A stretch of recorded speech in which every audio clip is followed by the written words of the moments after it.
সাপের মন্ত্র জানেন, তো এখন নতুন যে রাসেল ভাইপার সাপ বেড়াইছে, ওরা কি মন্ত্র জানেন না? সেটা তো ভাই ঠিক করছি, এই নয়া সাপ তো বেড়াইছে, এটা একটা তো মন্ত্র কিছু কোয়া বলতে হবে। ঠিক আছে, তুমি তো মন্ত্রটা কও তো। হ্যাঁ হ্যাঁ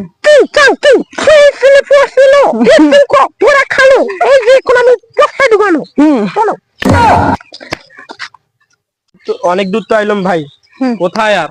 ওই যে এখানে। এখানে? হ্যাঁ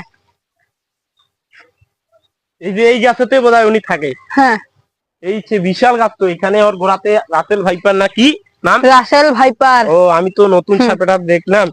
যাই হোক, সাপটা কত দূর আছে, কিভাবে থাকে, সব আমি এক্ষুনি দেখাইতে পারবো। এই যে আমার বিন, এটা আমি চায়নার গুরু থেকে পেয়েছি।